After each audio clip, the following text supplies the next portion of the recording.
नमस्कार दोस्तों, बहुत बहुत स्वागत है आपका आपके अपने YouTube channel exam Guru tips and tricks में। दोस्तों एनटीपीसी ग्रुप डी परीक्षा बायोलॉजी का आज हम रुक्मणी का प्रैक्टिस सेट नंबर कह सकते हैं 8 करने वाले 8वां वीडियो करने वाले हैं। और मैंने आपसे क्या बोला था कि 20 वीडियो में पूरे टॉपिक को कवर करेंगे। केमिस्ट्री को लेकर परेशान मत हो, जैसे ही बायोलॉजी खत्म होता आपकी केमिस्ट्री स्टार्ट कर दी जाएगी। और देखो 8 तो कर ही चुके हो, 20 ही करना है, कोई दिक्कत नहीं, घबराने की जरूरत नहीं है। और रही बात फिजिक्स की आपकी स्टार्ट हो चुकी है, उसको ज्वाइन करिए। 3 वीडियो आपको मिल चुका है। हफ्ते में आपको दोनों मिला के 3 से 4 वीडियो आपको बायोलॉजी के मिलेगा, 3 से 4 वीडियो फिजिक्स का देने की कोशिश करूंगा। ठीक है, तो चलिए सेशन को शुरू करते हैं। बहुत इंपॉर्टेंट है, आपने अभी तक अगर जो चैनल को सब्सक्राइब नहीं किया, पहला काम करो, चैनल को सब्सक्राइब करो और बेल का आइकन जरूर क्लिक कर लेना, जिससे आपको वीडियोज के नोटिफिकेशन अप टू डेट आपको मिलते रहे। और एक और बात इंपॉर्टेंट है, आप लोग टेलीग्राम पे हमको जरूर ज्वाइन कर लो, लिंक आपको डिस्क्रिप्शन में मिल जाएगा, या फिर टेलीग्राम में डायरेक्ट जाना, एग्जाम गुरु सुधीर सर्च कर लेना। ठीक है, क्योंकि वहीं पे आपको सारे वीडियोज के पीडीएफ एंड जो इंपॉर्टेंट लिंक्स होते हैं वो आपको सेंड किए जाते हैं। तो आज का जो टॉपिक हम नर्वस सिस्टम करने वाले हैं, तंत्रिका तंत्र करने वाले, बहुत इंपॉर्टेंट टॉपिक है। यहां से आपके प्रश्न बनते ही बनते हैं। ठीक है, चलिए शुरू करते हैं। उससे पहले हम चाहेंगे अगर जो आप थोड़ा सा हमें सपोर्ट करना चाहते हैं, देखिए यहाँ पे बात करें, हमें सौरभ सर हैं, मैथ पढ़ाते हैं, उनको भी फी देनी होती है थोड़ी सी, और टाइपिस्ट है उसको भी देना पड़ता है। थोड़ा सा आपको मोरल सपोर्ट की जरूरत है। यहाँ पे आप कुछ आपको पेमेंट नहीं करना, पैसा नहीं करना, सिर्फ आपको हमारा जो PDF है वो आपको बाई करना है। मैं पहले नहीं बोलता था इस तरीके से, लेकिन अभी इसलिए बोल रहा हूँ क्योंकि ये 50% के डिस्काउंट पे अवेलेबल है, यानी कि 50 रुपये से कम में भी आप ये PDF ले सकते हो। और मैंने पहले भी बोला था, इंपॉर्टेंट है, लेके पढ़ना शुरू कर दो, चाहे साइंस की हो, चाहे स्टैटिक जीके की हो, चाहे करंट अफेयर्स की। आज और कल 2 दिन और रहने वाला ये ऑफर। और पॉलिटी का क्रैश कोर्स है, जियोग्राफी का क्रैश कोर्स है, और यहाँ पे हिस्ट्री का क्रैश कोर्स है। ठीक है, आप अगर जो PDF लेते हो तो एक तरीके से हमें सपोर्ट करते हो। ठीक है, तो 50 रुपए से कम का PDF है, जाओ डिस्क्रिप्शन में लिंक मिल जाएगा, उसे जरूर बाई करो, बहुत इंपॉर्टेंट है, फायदा होगा आपको। एक PDF बाई करके देखो, उसके बाद आपको पसंद आए तब दूसरा लेना। ठीक है, वैसे पसंद आएगा सारी PDF। चलिए शुरू करते हैं सेशन को। पहला प्रश्न आपके सामने स्क्रीन पर है, 5 सेकंड का टाइम दूंगा, उसके बाद मैं आपका डायरेक्ट आंसर बताऊंगा। ठीक है, तो पहला प्रश्न क्या है, श्वसन क्रिया का नियंत्रण कहां से होता है? तो श्वसन क्रिया का नियंत्रण कहां से होता है? तो श्वसन क्रिया की बात करें, एक प्रकार का ऑटोनोमस होता है। क्या होता है, इसका कलर मैं कौन सा कर लूं, ग्रीन कर लेता हूं। तो श्वसन क्रिया की बात करें, एक प्रकार के ऑटोनोमिक नर्वस सिस्टम द्वारा इसका संचालन होता है। ऑटो इंग्लिश वालों के लिए मैंने बोला था कि मैं इंग्लिश थोड़ा सा कोशिश करूंगा वीडियो में बोलने की। Autonomic nervous system. ठीक है, तो ये ऑटोनोमिक नर्वस सिस्टम द्वारा श्वसन क्रिया का नियंत्रण होता है। तो इसका हिंदी क्या हो जाएगा, तो स्वचालित तंत्रिका तंत्र के द्वारा। कि तो क्वेश्चन आएगा, श्वसन क्रिया का नियंत्रण कहाँ से होता है? तो ध्यान रखना, ऑटोनोमिक नर्वस सिस्टम या स्वचालित तंत्रिका तंत्र के द्वारा होता है। ऑप्शन नंबर डी इसका राइट आंसर हो जाएगा। ठीक है, जितने भी क्वेश्चंस होंगे चैप्टर में, टॉपिक में, हम सबको करेंगे, कोई दिक्कत नहीं है। हो सकता है किसी वीडियो में 20 क्वेश्चन हो, किसी में 50 हो, किसी में 100 हो, किसी में 200 हो। इसलिए आप हर वीडियो को देखिए, 1 लाइनर नोट्स बनाते चलिए, क्योंकि एग्जाम टाइम में आपका नोट्स बहुत काम आएगा। ठीक, क्वेश्चन नंबर 2 की बात करें, सांस लेने में ऐच्छिक विषयों के लिए इम्पल्स प्रारंभ होता है।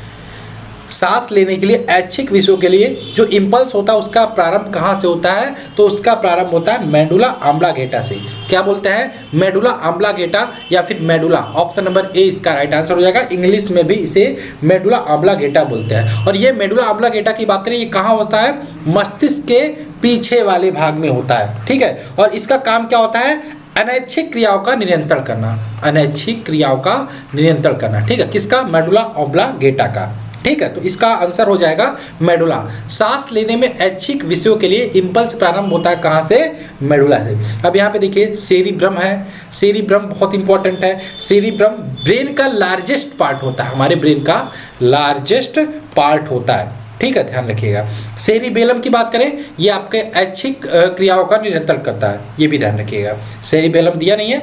और सेरिब्रम बहुत इंपॉर्टेंट है, हमारी बुद्धिमत्ता, हमारी स्मृति, हमारी इच्छा शक्ति, इन सारी क्रियाओं का नियंत्रण सेरिब्रम के द्वारा ही होता है। और यही हमारे ब्रेन का लार्जेस्ट पार्ट भी होता है। लेकिन इस क्वेश्चन का आंसर होगा, सांस लेने में ऐच्छिक विषयों के लिए इम्पल्स प्रारंभ कहाँ से होता है? ये होता है आपका मेडुला से। आगे चलते हैं, श्वसन क्रिया किसके द्वारा नियंत्रित की जाती है? श्वसन क्रिया किसके द्वारा नियंत्रित की जाती है? अभी यहाँ पे हम लोगों ने बात किया मेडुला ऑब्लांगेटा, मेडुला ऑब्लांगेटा के द्वारा श्वसन क्रिया नियंत्रित की जाती है। सेरिबेलम, सेरिबेलम के बारे में हमने बात किया था। सेरिबेलम क्या काम क्या होता है? यह शरीर का संतुलन बनाए रखने में सहायक होता है। क्या? शरीर का संतुलन बनाए रखने में कार्य करता है। ठीक है, सेरिबेलम। आगे चलते हैं, मस्तिष्क के किस भाग से शरीर के ताप का नियंत्रण होता है? शरीर के ताप का नियंत्रण मस्तिष्क के किस भाग से होता है? बहुत अच्छा क्वेश्चन है, बहुत इंपॉर्टेंट है, इसको ध्यान रखिएगा। हाइपोथैलेमस। हाइपोथैलेमस शरीर के ताप को नियंत्रण करने का केंद्र भी माना जाता है। और हाइपोथैलेमस और क्या कार्य करता है? हमें भूख लग रही है, हमें प्यास लग रही है, हमें ताप नियंत्रण करना है, ताप नियंत्रण, ये सारी चीज़ें का जो केंद्र होता है वो हाइपोथैलेमस होता है। हमें प्यार करना है, हमें घृणा हो रही है, हमें पसीना आ रहा है, इस सब का कारण क्या होता है? खुशी हो रही है। ये हाइपोथैलेमस बहुत इंपॉर्टेंट भूमिका नियंत्रण करता है और इन सब पर नियंत्रण करने का काम करता है हाइपोथैलेमस। Option number D. ठीक, आगे चलते हैं। नेक्स्ट क्वेश्चन है, एक मनुष्य स्मृति खो बैठा, यानी कि अपनी याददाश्त खो बैठा है, इस मनुष्य के मस्तिष्क का कौन सा भाग प्रभावित हुआ? तो ध्यान रखिएगा, कौन सा भाग प्रभावित हुआ? तो ये हो जाएगा आपका प्रमस्तिष्क। प्रमस्तिष्क हिंदी में बोलते हैं प्रमस्तिष्क, अंग्रेजी में बात करें सेरिब्रम, सेरिब्रम बोलते हैं। ठीक है, जो मनुष्य याददाश्त खो बैठता है उसका कौन सा भाग प्रभावित होता है? सेरिब्रम प्रभावित होता है। और जैसा कि मैंने बात किया, सेरिब्रम मनुष्य के मस्तिष्क का, मनुष्य के ब्रेन का लार्जेस्ट पार्ट होता है। और मनुष्य क्या बोलते हैं, मनुष्य के जो मस्तिष्क होता है उसका सबसे विकसित भाग भी आपका सेरिब्रम होता है। और सेरिब्रम की बात करें, बुद्धिमत्ता, स्मृति, इच्छा शक्ति, अच्छी क्रियाओं, ज्ञान, वाणी, चिंतन का केंद्र भी आपका सेरिब्रम या प्रमस्तिष्क माना जाता है। बहुत इंपॉर्टेंट टॉपिक है, यहाँ से प्रश्न बनते हैं, इसलिए एक एक पॉइंट को जो मैं बता रहा हूँ अच्छे से सुनना, अच्छे से लिख लेना। क्वेश्चन नंबर 6 की बात करें, न्यूरॉन्स के कोशिकाओं की संख्या सबसे अधिक होती है। तो न्यूरॉन्स के कोशिकाओं की जो संख्या होती है सबसे अधिक आपकी मस्तिष्क में होती है, ब्रेन में होती है, ब्रेन में होती है। कहाँ पे? ब्रेन में होती है। लगभग कितनी होती है? 100 बिलियन। अब आप सोचोगे इतनी ज़्यादा, 100 बिलियन न्यूरॉन्स होते हैं किसमें? मस्तिष्क में। बहुत इंपॉर्टेंट है, ध्यान रखिएगा। ऑप्शन नंबर ए इसका राइट आंसर होगा। नेक्स्ट बात करें, निम्नलिखित में से किस जंतु में तंत्रिका तंत्र तो होता है परंतु ब्रेन नहीं होता, मस्तिष्क नहीं होता? तो ध्यान रखिएगा, हाइड्रा इसका राइट आंसर होगा। Option number A. हाइड्रा की बात करें, तंत्रिका तंत्र तो होता है मगर ब्रेन नहीं होता। ऑप्शन नंबर डी इसका राइट आंसर हो जाएगा। आगे चलते हैं, क्वेश्चन नंबर 8 की बात करें, अन्य जंतुओं की अपेक्षा मनुष्य के मस्तिष्क का कौन सा भाग अधिक विकसित होता है? कंपेयर कर रहा है किससे? अन्य जंतुओं से। अन्य जंतुओं की अपेक्षा मस्तिष्क का कौन सा भाग अधिक विकसित होता है? तो ध्यान रखिएगा, सेरिब्रम। सेरिब्रम हिंदी में बोलते हैं प्रमस्तिष्क। प्रमस्तिष्क अन्य जंतुओं की अपेक्षा मनुष्य का विकसित भाग होता है। प्रमस्तिष्क, सेरिब्रम के बारे में बार बार बताना तो ठीक नहीं है, वीडियो लंबा कीजिएगा, कोई मतलब नहीं है, एक दो बार बताया, ठीक है। आगे चलते हैं, यहाँ पे बात करें, नेक्स्ट क्वेश्चन आपका, मानव त्वचा क्या है? ध्यान रखिएगा, जब भी मानव त्वचा की बात हो जाएगी तो हमेशा वो गिना जाएगा एक अंग में।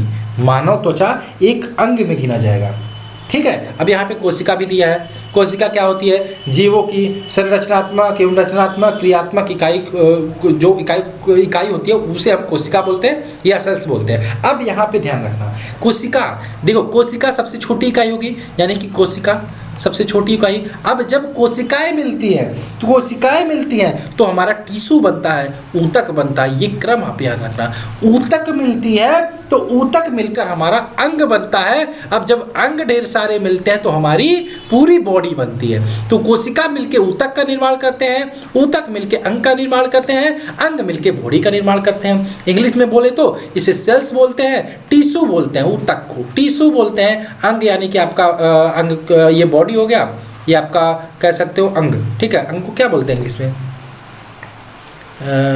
देख लेना यार, इंग्लिश हिंदी थोड़ा सा कंफ्यूज हो जाता है। ये आता है मुझे लेकिन थोड़ा सा माइंड में नहीं आ रहा है। Tissue, cells, tissue.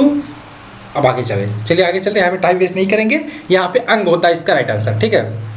ऑर्गन, ठीक है, सॉरी यहाँ पे आया, ऑर्गन बोलते हैं, ऑर्गन, और यहाँ पे ऑर्गन मिलते हैं तो बॉडी बनता है, ठीक है। आगे चले क्वेश्चन नंबर 10 की बात करें। मानव मस्तिष्क कितने ग्राम का होता है? ये जो एग्जैक्ट आंसर तो मेल का फीमेल का अलग अलग होता है, लेकिन इसका एग्जैक्ट जो आंसर आता है वो 1350 ग्राम आता है। यही आप याद रखोगे, 1350 ग्राम, कंफ्यूज मत होना, 1350 ग्राम होता है, यही याद रखना, यही आपका आ जाएगा। आसपास भी आता है तो ज़्यादा नहीं, 50-100 कम आएगा, तो अगर जो 1350 नहीं होता तो आप देख सकते हो। ठीक है, आगे चलें। नेत्रदान में दाता की आंख का कौन सा भाग प्रत्यारोपित किया जाता है? तो ध्यान रखना, हमेशा जब भी नेत्रदान किया जाता है तो कार्निया का जो भाग होता है वही आपका प्रत्यारोपित किया जाता है। कार्निया यानी कि ऑप्शन नंबर ए, कार्निया। ठीक है, आगे चले क्वेश्चन नंबर 12 की बात करें। आइरिस का काम क्या होता है? बहुत इंपॉर्टेंट है। तो आइरिस का काम क्या होता है? आंख में जाने वाली प्रकाश की मात्रा को नियंत्रित करना, कंट्रोल करना। तो आइरिस का काम जब भी पूछे तो आंख में आने वाली प्रकाश की मात्रा को नियंत्रित करना या कंट्रोल करना, यानी कि ऑप्शन नंबर ए इसका राइट आंसर होगा। आगे चले क्वेश्चन नंबर 13 की बात करें। निम्नलिखित में से कौन सी किरणें आंखों से स्पष्ट देखी जा सकती है? सॉरी, कौन सी किरणें आंखों से नहीं देखी जा सकती है? नहीं देखी जा सकती। क्या यूवी किरणों को देख सकते हो? क्या गामा रेज को देख सकते हो?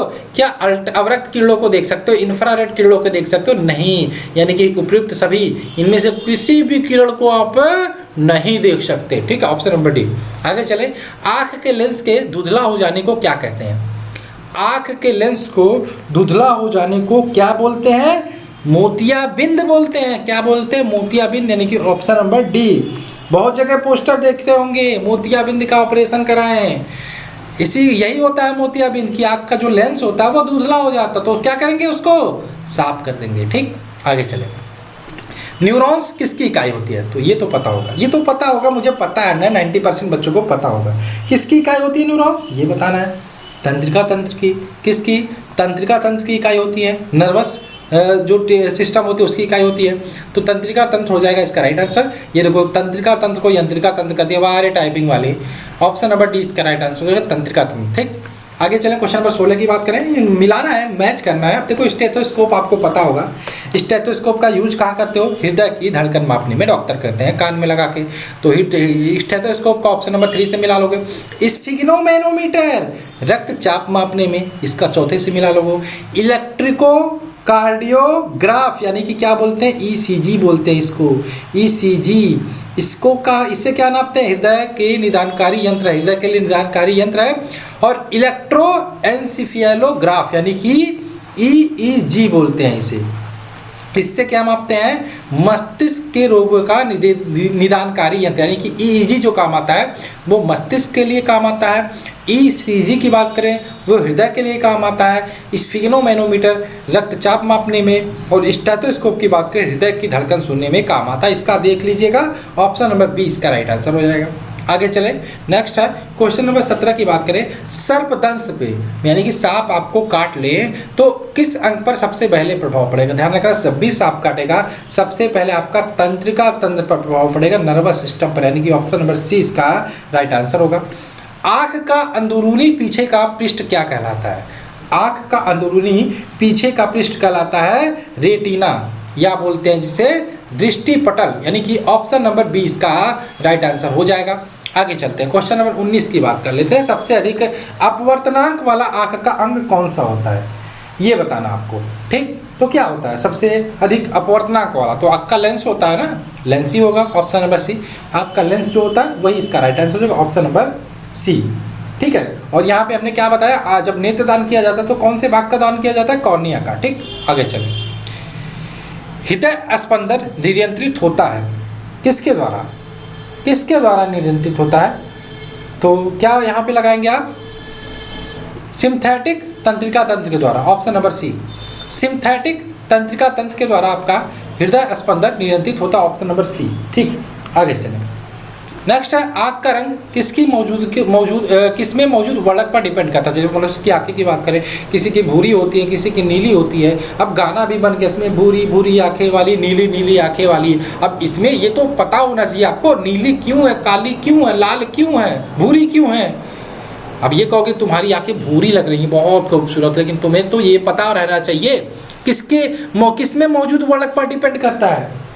तो ध्यान रखना, शलाका कोशिकाओं में उपस्थित वर्णक के कारण आँख का रंग जो होता है वो डिपेंड होता है। ठीक है, तो शलाका कोशिका यानी कि ऑप्शन नंबर सी हो जाएगा, शलाका कोशिकाओं की। में उपस्थित वर्णक के कारण। Option number C. ठीक, आगे चलें। अंधेरे में देखने की आँख की क्षमता एक बैगनी वर्णक के उत्पादन के कारण होती है, जिसका नाम है, ये बताइए। तो ध्यान रखिएगा, रोडोप्सिन। क्या होता है? रोडोप्सिन। रोडोप्सिन के कारण अंधेरे में देखने की आँख की क्षमता ये बैगनी जो वर्णक होता है बैगनी रंग का, उसका उत्पादन करता है। ठीक है, अब यहाँ पे ध्यान रखिएगा, आयोडोप्सिन है, ये तो हमने अंधेरे की बात कर ली।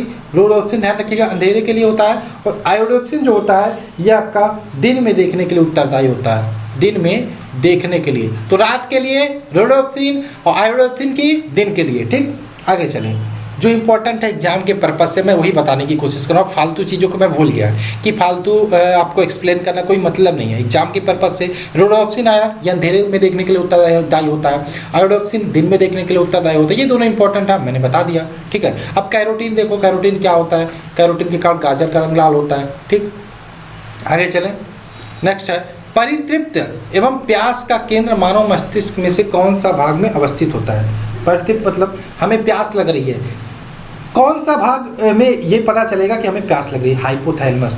हाइपोथैलेमस। ठीक, हाइपोथैलेमस, इसके बारे में हमने डिस्कस किया था, मैंने बताया भी था। भूख, प्यास, ताप नियंत्रण। भूख हो गया, हमें प्यास लग रही है, हमें शरीर का ताप का नियंत्रण करना है, ये किसका काम होता है? ये हाइपोथैलेमस का काम होता है। ठीक है, मेडुला ऑब्लिंगेटा की बात करें, हमने बताया ये शरीर के अनैच्छिक पेशियों पे कार्यों का नियंत्रण करता है। ठीक, आगे चलते हैं। क्वेश्चन नंबर 24 की बात करते हैं। मानव में रक्तचाप नियंत्रित होता है किसके द्वारा? तो अधिवृक्क ग्रंथियों के द्वारा। किसके द्वारा? अधिवृक्क ग्रंथियों के द्वारा मनुष्य में रक्तचाप का नियंत्रण होता है। आगे चलें, 25 की बात कर लेते हैं। निम्नलिखित में से किसकी उपस्थिति के कारण गिरगिट रंग बदलता है? बहुत इंपॉर्टेंट है, बहुत बार पूछा गया, तो इसमें आप रट लीजिए, खोल के पी लीजिए। वर्णकिलवक के कारण गिरगिट अपना रंग बदलता है। ठीक है, वर्णकिलवक, ऑप्शन नंबर बी। ठीक है, आगे चलें। क्वेश्चन नंबर 26 की बात करें। दृष्टि की यथार्थता किसका माप है? दृष्टि की यथार्थता किसका माप है? तो ध्यान रखिएगा, शंकु की कोशिकाएं। शंकु कोशिकाओं पर डिपेंड करता है दृष्टि की यथार्थता। ठीक है, और रोडोप्सिन आयोडोप्सिन के बारे में मैंने बताया। आगे इसमें इंपॉर्टेंट है, ये और क्वेश्चन आता है उल्लू। उल्लू को पता है आपको? उल्लू कब देख सकता है? रात में देख सकता है। क्यों? क्योंकि उल्लू में केवल रॉड सेल पाए जाते हैं।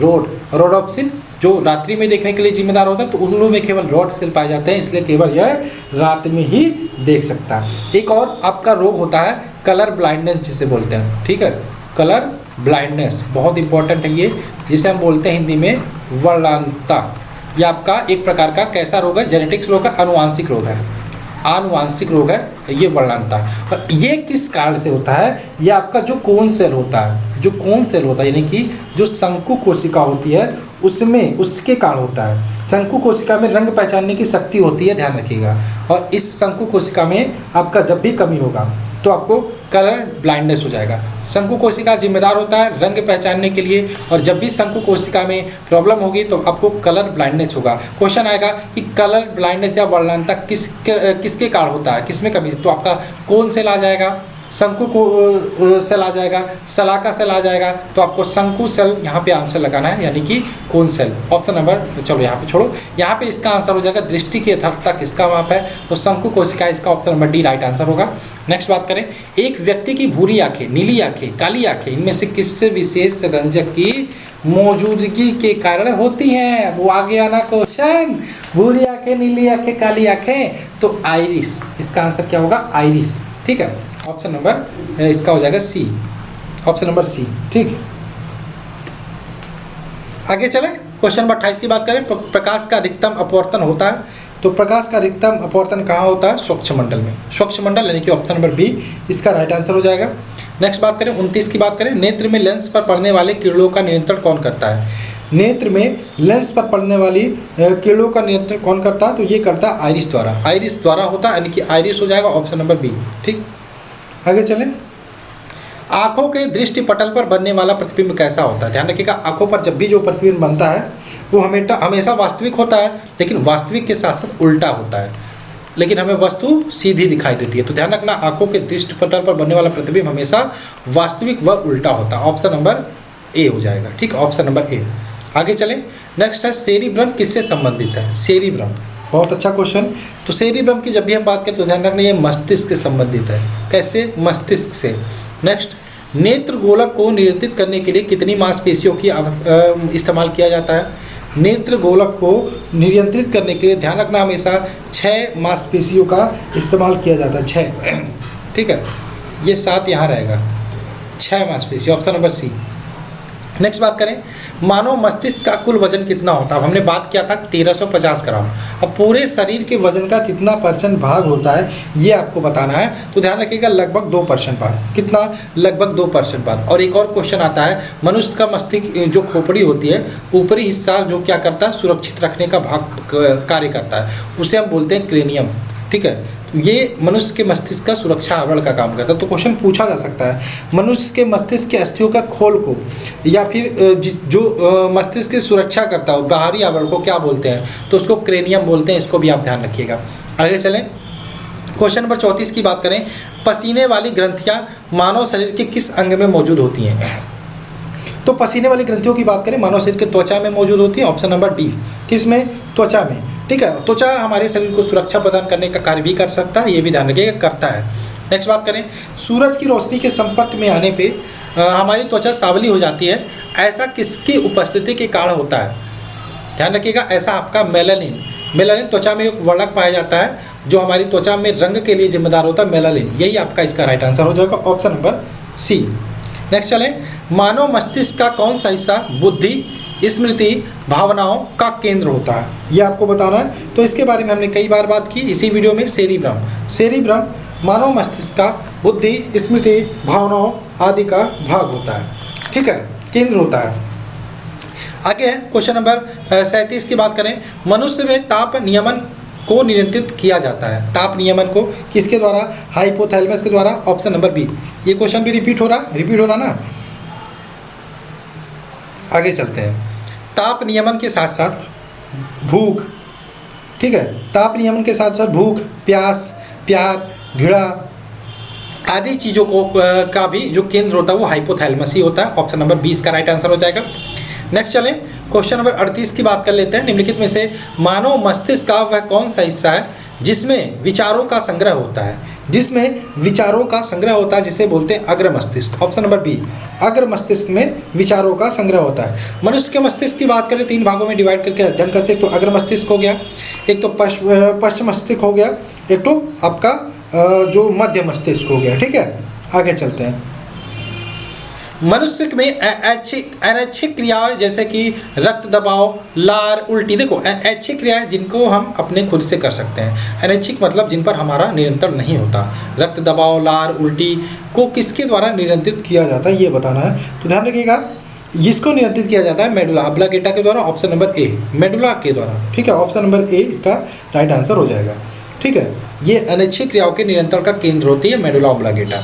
आगे बात करें, मानव मस्तिष्क में ध्वनि की अनुगूंज कितनी देर तक कायम रहती है? कोई ध्वनि जब आप सुनते हो तो कितनी देर तक गूंजती रहती है? तो 0.1 सेकंड तक, 0.8 सेकंड, और 0.1 सेकंड के बाद कोई और ध्वनि जाएगी तो उसकी जगह वो ले लेगी। और एक और क्वेश्चन आता है प्रतिध्वनि। प्रतिध्वनि सुनने के लिए श्रोता और परावर्तक, श्रोता व परावर्तक के बीच कितनी दूरी होनी चाहिए? इसका जो एग्जैक्ट आंसर होता है 16.6 मीटर, लेकिन हम 17 मीटर याद करते हैं, एग्जाम में 17 मीटर आता है और कभी कभी 16.6 दे दे, याद रखा करो। ठीक है, तो इसका आंसर हो जाएगा ऑप्शन नंबर सी।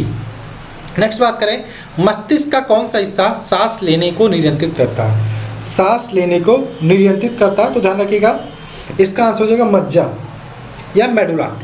मेडुला ही बोलते हैं मज्जा, option number C. Option number C इसका राइट आंसर हो जाएगा। नेक्स्ट बात करें क्वेश्चन नंबर 42, हम मूत्र त्याग की उत्तेजना को नियंत्रित कर सकते हैं किसके द्वारा?